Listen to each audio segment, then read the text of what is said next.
Armored Core 2 Retrospective. Going back to Armored Core 1, I couldn't help but feel the most enduring component of that game was its devotion to the idea that the narrative should be in the player's hands and that the underlying themes should be represented with gameplay. For the sequel, I'm happy to see that this sentiment is not only not strayed away from, it's actually massively expanded upon in some interesting ways, and the ramifications of some of the new additions to what was at the time a still young license are very welcome. Armored Core 2 very much falls into the mold of a sequel, which is just the first entry again, but bigger and flashier, which, depending on your mileage, can be a good or bad thing. But if you like the first game, odds are you're probably gonna get a big kick out of the second one. There is a lot of stuff added to what was here before, but it all coalesces together to underpin the same central ethos from the first game, but deeper. And the presentation, that is, how the player's experience through the game mirrors their character's experience in the world, where we are asked to undertake some truly horrendous tasks, and we do so without asking questions because we want money to get new mech parts to be better at doing subsequent missions. This presentation is intact from the first game as well. The system which destroyed the world in the first game's prehistory and perpetuated itself throughout that game is recreated in the second game, and just like we did the first time around, we play a mech pilot who has no choice but to participate. This heady meditation on the nature of the game's own world and the mechanics which it's presented through might not have been what most people who picked up the game because of the cool mech on the cover were asking for, but the Armored Core series is very comfortable bucking expectations and consensus. For example, for all of the shooty jet flying action, the most fun part of the game is fiddling around in the customization menu to squeeze out every extra 3.4 mech part efficiency you can. And the story about the fate of mankind is told mostly in understated and unpersonal email screens. We all know that the juxtaposition of high-octane mech action and the low-grade menu-flipping storytelling is pure genius. We went through this in Armored Core 1, but this was never a reasonable expectation. This setup probably didn't come about fully formed. It's probably something they rigged together when they decided that they wanted to tell a story, but that an intimate format wasn't really possible with their resources when they made the first game, but however we got here, here is a good place to be. Hi, I'm AesirAesthetics, and for the video to come, I really hope you've watched my retrospective on the first Armored Core, because I'm building on top of a lot of points I raised in that video, and I'm not gonna walk you through both games to get my points across. If you haven't watched it, there should be a link in the description which should take you to it. If you have, or if you don't believe in linear continuity in video watching, grab yourself a cup of coffee, and let's dive in. Armored Core 2 released 3 years after the first game and is the fourth game in the series because, of course it is. The Armored Cores are generational games where each numbered entry more or less resets the universe and acts as the new ground layer for the spin-offs to come to build on top of. Resets the universe not as in time travel flashpoint stuff, but as in the floor is different, and while the continuity from previous titles may or may not be relevant to the happenings in the story, the tack and the setting are much more separated from the last numbered entry. The third game will do a full-on reset in a new continuity, but this time around, we're still operating in the same universe from the first game. That game's two spin-offs, Project Phantasma and Master of Arena, took the original Armored Core and experimented with more linear and tighter scripted storytelling, as well as adding an arena mode and vastly expanding upon the mech customization options. Armored Core 2 incorporates those experimentations into its package, but with the added bonus of being a PlayStation 2 game. A launch title, in fact, much like how Kingsfield 1 was on the PlayStation 1. The higher-end hardware allows for some new features and more hectic activities and AI in the missions, though they didn't seem to get the transforming into jets idea working. But when it comes to the game's design, the changes are more evidently in the talent of the developers. They'd already made 3 Armored Core games by the time they got around to this one, so they had a more intuitive sense for what was the best practice of Armored Core's core gameplay. So the pruning is actually really nice here, with very few missions ever dipping quite like some of the ones in the first game did. They had mastered the Armored Core formula by this point, and were still early enough into the franchise that things haven't gotten stale. Once you become familiar with your game and you know what the best practices are, it's easy to box yourself in, conceptually speaking, and for the license to never be allowed to grow beyond what was there on the ground floor. presentation-wise, Armored Core 2 could be accused of playing it a bit too safe, but that comes with the territory of being a deeper and more thorough realization of the first game's core thematic ambition. There is nothing wrong with a sequel, just being the first game again, but bigger, flashier, and more polished, but even if that were all Armored Core 2 had going for itself, the sheer craftsmanship on display more than validates the game's existence. Because this is technically the 4th Armored Core game, but only the 2nd Armored Core video I make, I feel like a brief recap of the original PlayStation 1 trilogy is in order. In the first Armored Core game, we were a Raven. Ravens are the mech mercenaries, and we became so godly and powerful that eventually the central AI, which was in charge of giving us missions, decided it was time to get rid of us, which was when we were able to turn the tables and get rid of it. The first sequel, Project Phantasma, was actually a prequel, which took place a couple of years before the first game did, and in it, we play as a different Raven who becomes entangled with a mysterious group called the Doomsday Organization, which, in true Armored Core fashion, were after a super weapon capable of rebalancing the power of the world. For Armored Core 2, the most important things established in Project Phantasma were probably the arena mode and the tighter scripting in the missions. The third game, Master of Arena's story, coincides with the happenings of the first game. Murakumo, Millennium, and Chrome are still kicking around, and their rivalry spills out into Isaac City, causing a lot of people to die. The protagonist of this game was a survivor of this conflict who lost his family and who vowed to get revenge. They joined the Raven's Nest and worked their way up the ranks until they were finally able to defeat Hustler 1, who piloted the 9-ball mech, which was the final boss of the first game, who turned out to actually have been controlled by an AI all along. The arena is the real star of that game, and I also appreciate how it better contextualizes the ideas from the first game. We learned that the reason the AI built the two corporations and the Raven's Nest was to rebuild humanity itself from the Great Destruction. We learned that it was controlling 9-ball and some other actors in the world, and once again, we see the AI being shut down.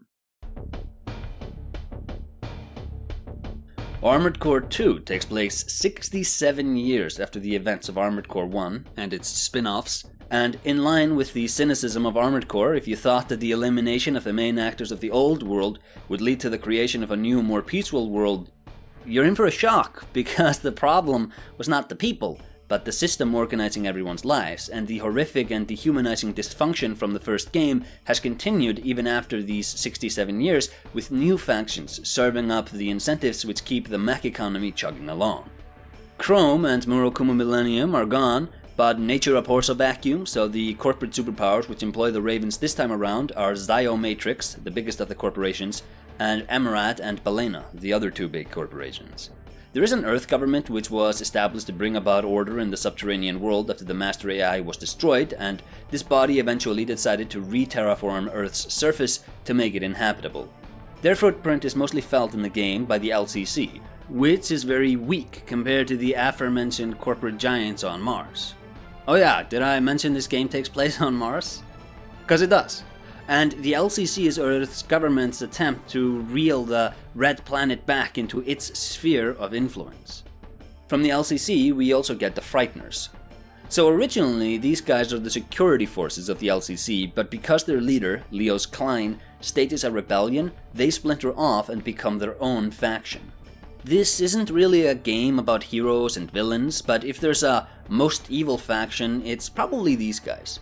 Their methods are extreme, but unlike many of the other players, their ambition isn't solely relegated to acquiring power or money. Like I said, the game isn't about heroes or villains, every side is kinda dirty, but at least for the story, these guys act as the major antagonists. The Frighteners are all former Ravens, which brings me to the last of the major factions, the Ravens, who, just like in the previous games, are the mech mercenaries hired by the aforementioned factions to advance their specific interests. Those are the most important factions, but the world also has the Disorders, which are insect-like, unmanned combat units from a pre-human civilization on Mars. These are reactivated by Leos Klein. And we have the Nerves Concord, who are the Raven's Nest of this game, an impartial middleman between the Ravens and their buyers. Sometime before the events of this game, there's probably an actual date given somewhere, but it doesn't really matter, Ziomatrix, one of the big corporations, acquired pre-Great Destruction plans to terraform Mars, and went about doing just that, which made the red planet inhabitable by humans. And this caused the other companies and the mercenary economy to come to Mars. You might need to dig your way through the mission briefs and emails to get the full picture, but just like it was in the first game, Armored Core 2, in broad strokes, is about the vicious mech economy which perpetuates a state of violence and destruction. The storytelling techniques return mostly unchanged from the first game: emails, mission briefs, in-level discussions, and such. This is well-tested area for this license, but since the story this time around is more character-driven than it is organization-driven, I actually feel like the setup is a bit of a misfire. It does a good job of emphasizing the dehumanized nature of the bureaucracies in charge of the world, and since there's no face associated with them, this setup does kinda get you to not really care about the details, to not pay attention to every paragraph of text thrown your way, and instead just focus on the amount of money the organizations are willing to pay you at any given time, which makes the player complicit in the evils they do through negligence. Failure to vet your employers. In the first game, this framework made a lot of sense, but here, since Leos Klein is such a major character, I feel like there needed to be a more personal storytelling system as well for him to really have as big a footprint on the experience as he should have, considering his presence in the story. And I actually think the arena fights could have solved this issue. If the bios of the different fighters there would occasionally talk about the fighters' opinions of Leos Klein, how they see his myth, whether they came to the arena to impress him, or what have you. This insertion of the man into the most characterized part of the game, the mechs all have unique gimmicks which correspond with the bio they're given, might have gone some ways to make the player pay attention when the man's name got brought up. Bit of a side tangent here, but when I made Snail, the entire experience was a walkthrough of the terrible things the villain had wrought upon the world, and the entire game led up to a confrontation with him. But since he's not there for like 99% of the experience, I opted to give him the name Senathan Robert Ptolemy because it's distinct looking enough that players would hopefully at least be able to connect the guy vaguely to the happenings they were witnessing in the world by the time they met him. And since nobody has actually named this anywhere in the world, since the name kept popping up in relation to everything going on, hopefully the connection was made. If I do have any major hang-ups about the presentation of the story in Armored Core 2, it really is just how removed Leos Klein feels from the experience, and while I don't think I have a perfect solution, my hasty and incomplete arena pitch might have some issues I haven't foreseen, I still can't shake the feeling that something more could have been done to attach his presence to the game. In broad strokes, Armored Core 2, like the first game, is about what happens when processes are not challenged, and the intentions of the system becomes warped by the establishments created to support the real aims. If Mars was colonized to give humanity a better chance at survival, the systems established to achieve this goal have become warped by the survival instincts of the actors in the system, their instincts for self-preservation, and instead of promoting human prosperity on the Red Planet, once again human lives are being thrown in the trash by the established powers searching for ancient weapons and useless crazy endeavors like that to use to defend themselves from any other predatory power on the planet. The organizational warfare continues to escalate all throughout the game. At the start, our missions are to commit sabotage, but at the end, the entire world is at stake. The relative insanity of every power-hungry group in this game is only checked from destroying the world by the relative insanity of every other power-hungry group, and this formula works so long as no one group manages to escalate the conflict to a level no other group can. This game does realize this idea of an insane society more deeply than the first game did, I feel, but before I can really talk about that, I think we should discuss the gameplay in a bit more depth. My favorite thing about Armored Core 1, something which is brought back here, was the sentiment of the mech fantasy. I went over this in length in my video on the first game, but I like how we were playing as the pilot much more so than the mech. The interfaces out of the missions helped put us into the role of our character outside of the hectic fighting, where we are getting disembodied messages from the other actors in the world and are buying pieces for and customizing our mech. The mechs are not characterized as luxury cars which you inhabit, they are tactical pieces of machinery which you need to put some work into learning how to operate effectively, because overcoming the clunky controls and learning to be an impressive fighter with the materials on hand can be rather difficult. Finishing out on the extent to which Armored Core 2 stays true to the brand identity established in the first game, this sense of role-playing, as a gig worker in a crazy mech economy is once again used to have us be a bulldog for relatively insane megacorporations, and even more so than in the first game, it might take a little bit for this to become apparent. When we start the game, we input our pilot's name, we accept the first mission, we're familiarized with the menu interface, the mech economy gets rationalized, the conflicts inherent in the setting are highlighted, ensuring that the narrative is framed within the corporate mercenary wars, and the fact that everything in the trailer looks so cool makes the propaganda 1-2 punch land. Nothing in the game comes to look as cool as the opening cinematic made it out to be. It's possible that the cool intro cinematic was just there to excite the player or to avoid screen burn back in the era of CRT TVs, but if you consider it as a part of the storytelling process, it works as a sort of devious propaganda.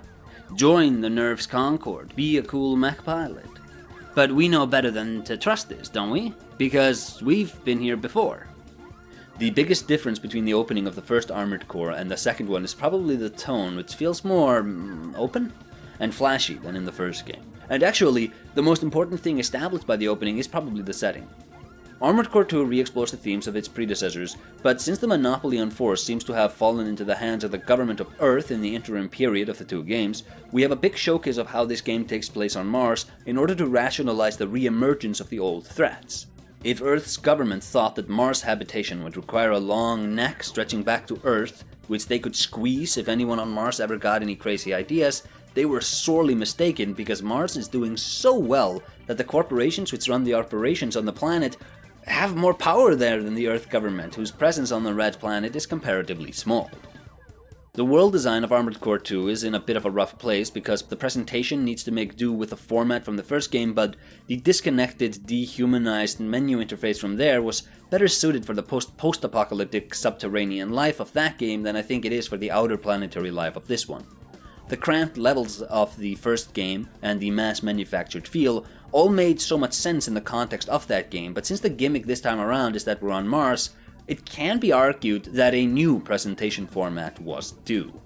It's not like the environment doesn't manage to communicate the setting or anything, but outside of the text in the mail and mission briefs, there's really nothing stopping this game from just having taken place on Earth. The most interesting environmental hardships, that's stuff like the desert storms, aren't Mars exclusive, like something like emulating the planet's gravity when we're outside the human inhabited zones might have been. Gameplay wise though, this makes sense. The level design is informed much more by the best practices of gameplay than they are by the world building inferable from them. Since these games always do their inferred world much better in the menu interfaces anyways, it's good that the levels can hone in on being good combat arenas first and foremost. The levels are much more detailed this time around than in the first game, and because we're no longer dealing with the wibbly-wobbly texture assembly from the PlayStation 1, the geometry is much more intuitive to navigate, which pays some dividends when it comes to positioning, map memorizations, or just generally reading the environment. When it comes to the missions in the levels, I think we're also seeing an improvement in the amount of variety to mission objectives and designs, and to the quality of both. So there's missions where we're scavenging, there's missions where we're defending giant vehicles, where we're destroying giant vehicles. We are sometimes asked to be airborne firepower, sometimes recovering or engaging with the overwhelming airborne firepower of the enemies, and such and such. When it comes to the levels, I think we're looking at a complete upgrade in basically every department. The scenarios are more interesting than in the first game, the set pieces are more epic, the storytelling is tighter, the works.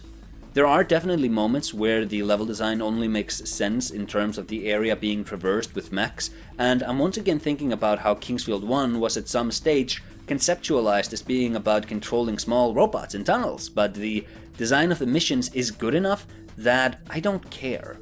And the periphery design elements all support the game's brand of mech fantasy so well that I can't help wanting to rationalize the instances of sloppy, quote-unquote, level design as this universe being so fueled by mechs that even interior design is first and foremost thought about in the context of mechs. The corporate infighting I feel is more tangible in the shop than it was in the first game, with some mech parts just being one corporation's answer to the same part from the competitor. Its stats will be slightly different, but it'll very much be in the same range as the competing part. I do like this, but I wish things like the ancient alien technology, or something like that, were also present in the shop to individualize the corporations a bit. In fact, I'd love for the different companies to have drastically different build paths open to the player. So, if you're going to be playing as a pagan shaman mech, you'd probably want to get your hands on the Ancient Aliens technology, whereas a priest mech would probably be more orthodox and celebrate pre-Great Destruction human technology. There aren't really classes like this in the game, but there are absolutely enough build paths and ways of tackling enemies that they could have modeled the builds like this, and if they had, I think the individual expression in the mech building could have been amped up some. Of course, this sort of class-based role-playing might overshadow the player's intended role as a non-too-wise mech fighter, and it might have the player try and justify their actions in terms of the factions they'd be able to sign up with, rather than the morality of the world being completely in the toilet as the case is. I guess it's worth considering whether or not having the player be given these faction-based morality systems to appeal to when it comes time to justifying their actions would have been a good inclusion, but it might be that it was hard enough to get people taking the story in a 2000s mech video game seriously already, and muddying up the waters with these sorts of red herrings might have been a bit too much. On the peripheral design elements, my favorite new inclusion to the franchise is the customizable heads-up display. This near useless option screen is a thing of beauty. You can apply an altimeter to your HUD, which takes up half of your screen space. It has absolutely no benefit because there's never a time where knowing your relative altitude is of any actual in-mission benefit, outside of maybe some very esoteric fringe applications where you're trying to navigate without a map and have to orient yourself by observing the relative elevation of your mech compared to where it was a few minutes ago. Realistically though, the altimeter is not the best tool for that. You can just use the map. Some of the HUD elements are actually really useful to better gauge the battlefield, but even if we got rid of all of those and just had the gimmicky interface elements, I'd still love the inclusion of the customizable heads-up display. If you only consider the ramifications this feature has on gameplay, it might not make a lot of sense, but for immersion building, it's a godsend. There's small stuff like how useless features like the altimeter help realize the world design a bit by sometimes dipping into minus numbers when we're underground, a lovely touch, sure. But the big stuff for the mech fantasy is the simulation of the cockpit. Once you have all of these features on, it helps give the impression of piloting a complex machine without sacrificing the tightness of the gameplay by overly complicating things. This game needs to fit on a controller after all, so instead of having 500 inputs, we just have the option to bloat our screen with interface elements to give the sense of being in a very advanced and specialized cockpit. On the topic of inputs, even though 3 years had passed since the first game released, the development team somehow missed the DualShock controller memo. Oh yeah, nothing like a third-person action game where movement is just not attached to the joysticks. On the more defendable side, the actual gameplay feels much slower than it felt in the first game, which I like, but I'm also kind of of two minds about. It's cool for precision aiming and such, but the projectiles from enemies are still pretty fast. Maybe my rose-colored memory of the first game is failing me here, but I definitely feel like navigating the battlefield in this game is not as flashy as it could be in the first game. So I can't say for certain whether or not I feel the changes to the base movement speed, if it was in fact changed, is a straight upgrade. With one major exception, the core gameplay loop returns unchanged from the first game. It's a lot more refined, don't get me wrong, but the big picture of how the game is structured is very much the same. Players do missions to get money, they use the money to buy new mech parts, which empowers them to play through missions differently. Missions are selected in the menu screen, where we also have the mech leaderboards, the email screens where the player receives their messages, the customization screen, etc. Everything looks more slick, which you may or may not think is an improvement over the comparatively bricky, clunky future tech we saw in the first game. The exception to the gameplay loop returning unchanged from the first game is not actually some major alteration to the system from there, but an additional activity which players can partake of when they are low on funds, want to test out a build in a safe environment, or just want to have some fun. Let's talk about the arena fights, and combat in general. Armored Core 2's combat expands on what we saw in the first game without undermining the central concept of controlling the pilot, not the mech. We have more weapons, more ways to deal damage, and more avenues to make tactical use out of the environments. Every obvious benefit of the transition from PlayStation 1 to the PlayStation 2 is here, so I could have basically just copy-pasted the talk I did on the combat of the first game here and just added the caveat on every front that the thing in question is bigger, badder, and that there's more of it. But instead of doing that, I want to elaborate on some of the interesting new additions since the first game. Chiefly, I want to talk about the new damage types and the arena fights. The arena is a wonderful example of expanding upon the gamification of Armored Core's central premise. You can challenge NPC mechs into arena fights, and if you win, you get a payday which starts out low but quickly escalates into quite generous. There are 50 enemies in the arena who are all ranked according to their abilities. The rankings are baffling in places, but ingenious in others, like how number 41 deliberately does not advance in the rankings because he enjoys breaking in newcomers, and his fighting style is focused on causing pain. Defeating an enemy will increase your rank by 1 spot and let you challenge the new fighter who is now above you.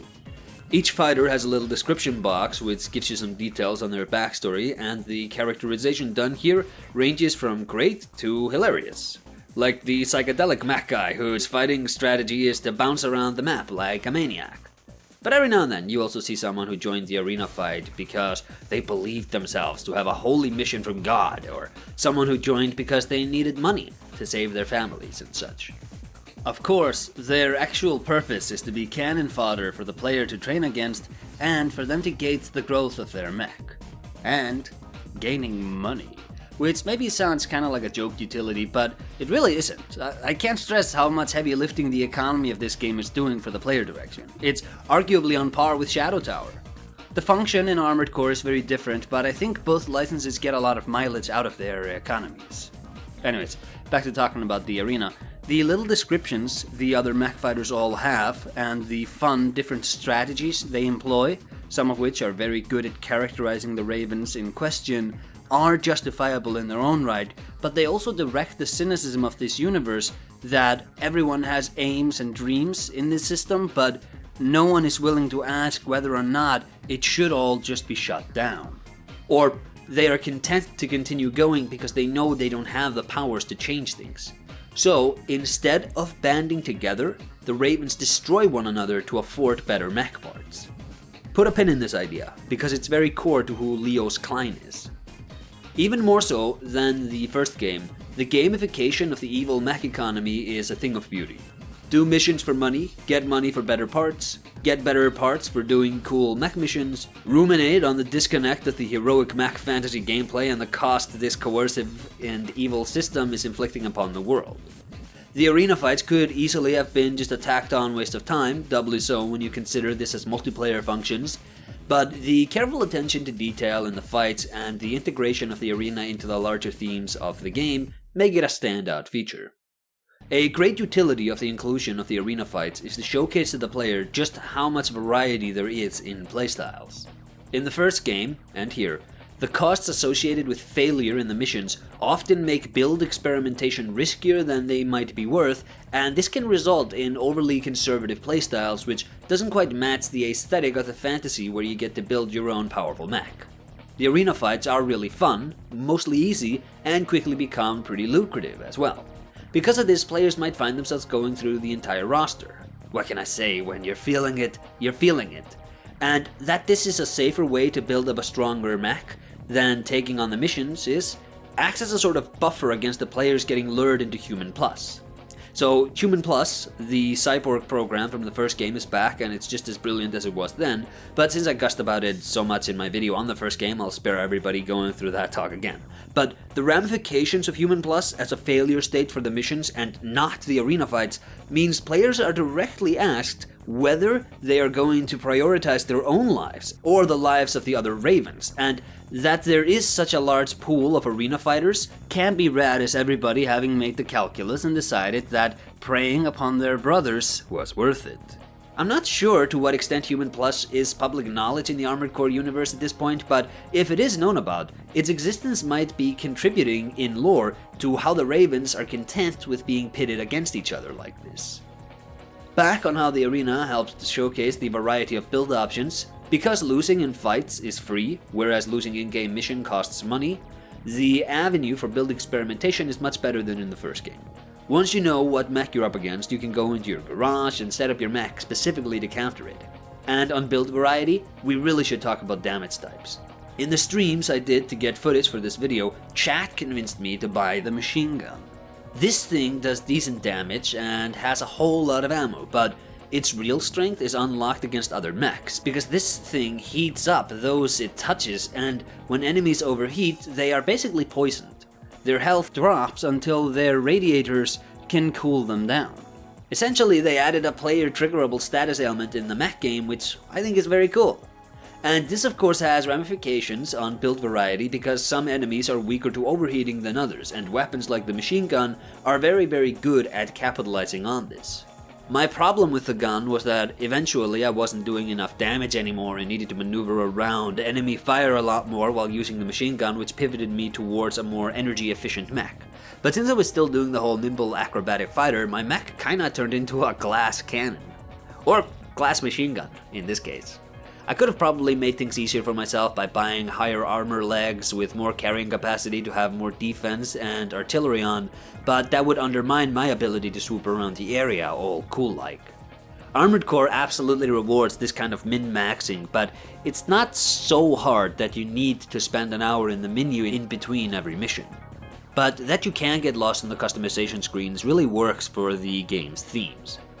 There is something deliciously fundamentally wrong with accepting the missions as carelessly as we do in this game, but that kind of gets forgotten because it's so easy to get sucked into the mech customization game. Continuing on the topic of how Armored Core 2 is just a deeper realization of the first game's ambition, let me ask you a question. When the first game's opening missions have you choose between evicting homeless people from an abandoned factory or destroying people who are occupying a building to protest being laid off, how do you make the realization that the player is the villain more resonant the second time around? Well, firstly, they doubled down on what worked before. Armored Core 2 brings back the corporate speak from the first game. If you want to look at how dehumanized this world is, the mission briefs and emails are a great place to look because the sanitized language used to mentally clean up your actions is quite something. Those missions I just talked about aren't this overt in the mission briefs in the first game. You're not evicting homeless people, you're eliminating squatters. You're not destroying workers who are protesting being laid off, you're eliminating strikers. This manipulative language is brought back pretty unchanged for the sequel. My absolute favorite example of this thing in Armored Core 2 is the mission brief for the final mission, Phobos. Phobos is the name of one of Mars's moons, and in-game we discover from the ancient alien technology subplot that it's actually a superweapon left behind by the ancient Martian civilization. In the end, because of the efforts of Leos Klein, the weapon is set to crash into Mars and wreak untold havoc upon the human settlement there. The mission brief we get when we're hired to stop this, when we get hired to save mankind, ends with the following text. If this mission succeeds, we'll grant the Ravens their freedom, we'll relinquish our control, and allow you to live independently as mercenaries. This is a promise. This is the greatest reward ever offered to a Raven. I wouldn't advise you to pass up this kind of opportunity. We'll await your return. Instead of asking the players to save the world because they happen to live there, they frame the granting of independence to the Martian inhabitants as a reward for successfully finishing a mission. It is such a cynical take that I can't help but wonder if it's intentional or if the interface storytelling has a way of dehumanizing the language in it, but whatever the case, I'm a fan. And not to give too much away for Armored Core 2 Another Age, the spin-off sequel expansion to this game's continuity, but you can guess how long it took for the organizations who lost their dominion of this world to begin to fight one another again. So, the framing device of the first game is brought back, and once again, since it's really good at dehumanized corporate speak, that's precisely how it's utilized. The deeper realization of the first game's ambitions doesn't really come from changes to the presentation of the narrative, outside of maybe the arena fight, but it comes more so from the story being told, and specifically the role of the player character. In the first game, we were a gig worker thrown into this chaotic world, and we were distracted from the moral ramifications of our actions by the two corporations dangling money and mech parts over our heads. In the end of that game, however, because we had become such a big threat, the AI controlling the world decided to finally get rid of us, which was when we were able to approach it and destroy it. That's about as far as the player character can be taken in a single game. But because this is a sequel, the player character can be shown to have a bit more depth, and the relative insanity of the world can actually come from their actions rather than those of their overlords. The AI from the first trilogy was created to wield and direct the ACs to protect mankind and the world. It must have interpreted this task incorrectly, evil AI style, and by the time of the first trilogy, mankind was desperately in need of liberation. And it came in the form of Ninebreaker. Ninebreaker is the protagonist of Master of Arena, and he is called Ninebreaker because he defeated Nineball and became the highest ranked Raiden in the world. Nineball and various other characters from Master of Arena are actually just a central AI, and when Ninebreaker defeated them, he also shut down the AI once and for all. I do think that part of his story is a bit weird, considering that's also how Armored Core 1 Vanilla ended, but whatever. Ninebreaker, the player character, freed the world. And so, to more deeply realize the cynical ambition of Armored Core, the main character of this game is not actually the player character, it's the villain, Leos Klein. I noted earlier that in this game, the Ravens don't band together to try to save the world, and that instead, they're content to destroy one another in the arena to gain money. I also noted to put a pin into that idea because it's relevant to who Leos Klein is, so here goes. Leos Klein is the protagonist who refuses to allow the suffering to go on any further. He was in charge of the LCC's security units, the group sent by the Earth government to establish control over Mars. But Leos Klein was there in the original trilogy as well. He saw the destruction of Isaac City, and to prevent another instance of that sort of cataclysm, and the kind that also caused the great destruction in the world's prehistory, he decided that humanity needed to be controlled, steered by a hand from above. This is why he created the Frighteners and reactivated the Disorder units. But because the player character of Armored Core 2 keeps disrupting Klein's plans, eventually he has no choice but to retreat to Phobos and set the weapon on a collision course with Mars.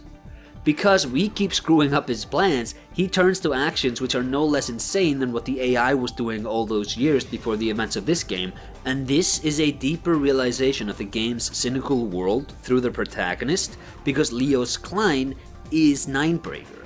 This isn't just some guy from the world's past, this is the guy who took down the AI in the first place. 67 years older, but kept in fighting condition with Human Plus.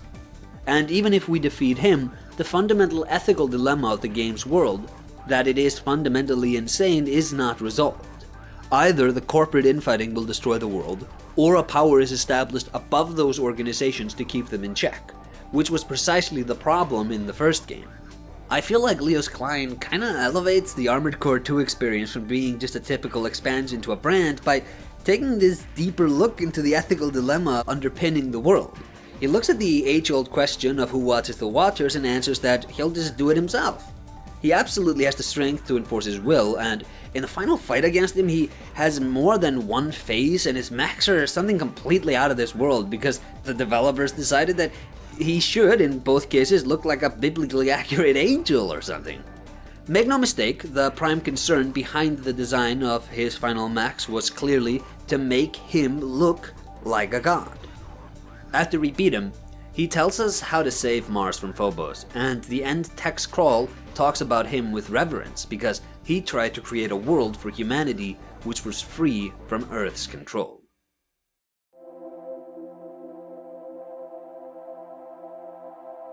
Armored Core 1 came out very fully formed. Armored Core 2 takes place in the same insane universe, and it explores the same organizational dynamics. Its feelings about humanity and the sense it has for how to deliver its message is the same as it was in the first game.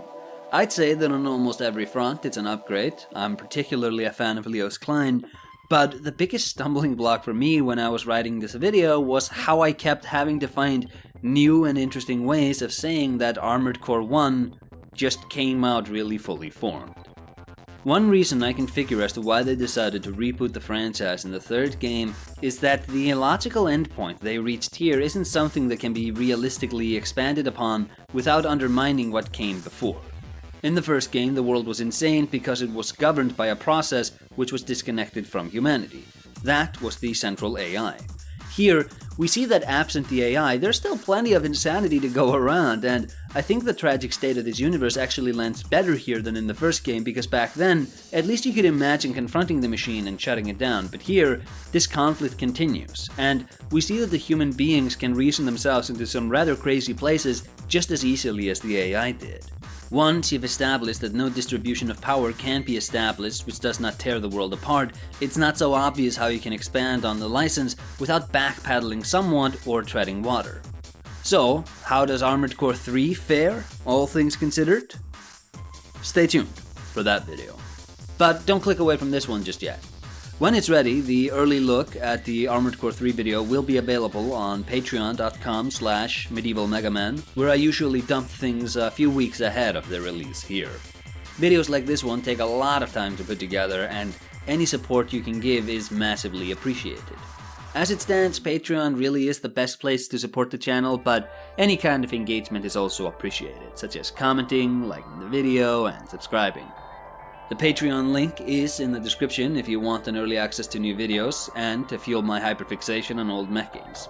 A true win-win for the ages. Consider signing up. I'm AesirAesthetics. See you in the next video.